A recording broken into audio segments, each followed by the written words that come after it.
when you lose weight, ideally we want to lose fat. That's pretty obvious. You don't.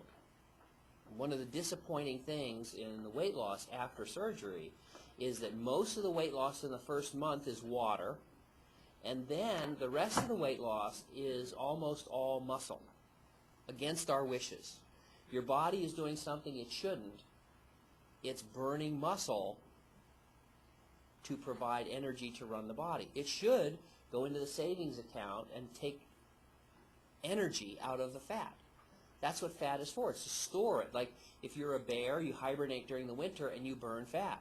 Well, as an obese person, your body is not well set up to burn fat. That's why you're heavy in the first place. You're good at laying down the fat and storing the fat, kind of like Ebenezer Scrooge. You can save the money, you can't spend it.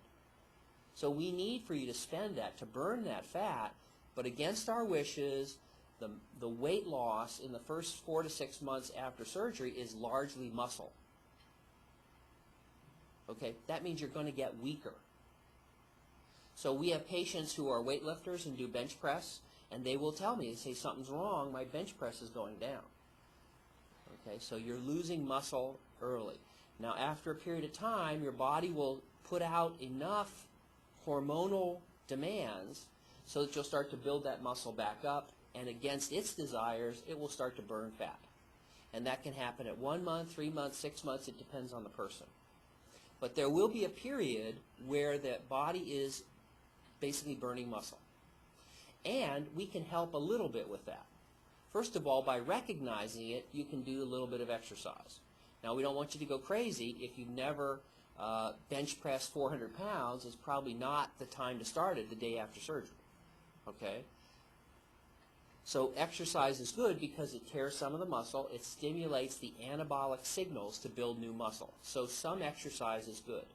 We also know that a couple of supplements now have been researched pretty extensively, and they really help build muscle.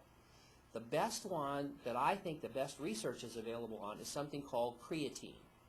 Creatine is 3 amino acids, which are part of the energy cycle in the muscle.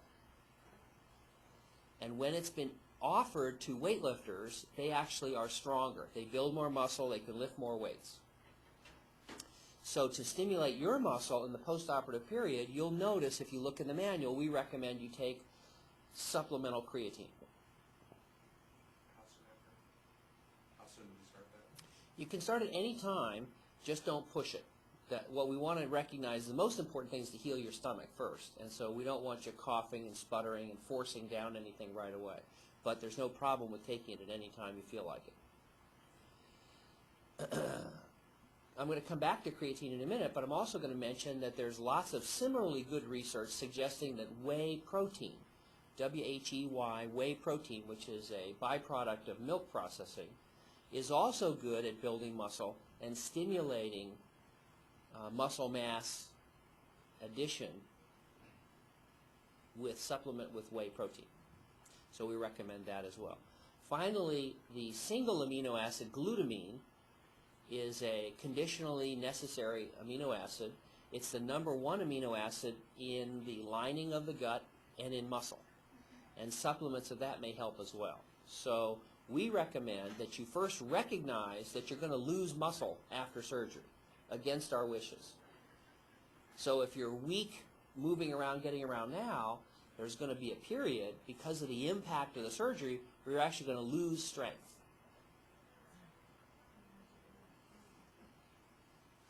And that's going to be more pronounced the more powerful the surgery is, and the power of the surgery is related to the length of the bypass.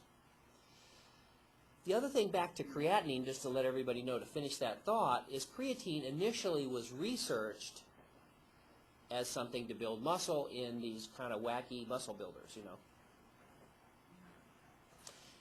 Then they started doing other funny things, like some guy for some reason said, well, if it's involved with the energy cycle in cells of the muscle, maybe it's involved with the energy cycle. It's involved with the energy cycle in the brain cells. So they took creatine to a nursing home and found old men, gave them puzzles to solve, and then fed them creatine. and they solved puzzles much more successfully with supplemental creatine. So there's research to suggest that creatine actually improves brain function. Because it improved brain function, another group of researchers said, hey, if it improves the energy in a brain cell, what would it do to the amount of damage to the brain in a stroke? So they caused a stroke in mice. Don't ask how, it's not pretty. And the damage to the brain was decreased in the animals that got creatine. So it protects against brain damage in stroke. And then they said, well, if it's helping the brain when it's given before damage, maybe it could help the brain after it's been injured. So they've now got about 4 studies where they took children and adults with mild brain injury and gave them creatine. And they measured the symptoms of mild brain injury, which includes confusion, headaches, and other things. And the creatine supplement in small studies has improved the signs of mild brain injury. Sounds good so far? All right, here's the big finish. Another group of researchers said, well, if it's so good, maybe we'll just give it to rats and see if it helps them overall. So one group of rats got supplemental creatine and the other didn't, and the group of rats that got supplemental creatine lived 10% longer. Can you hear me now? So let's take our creatine.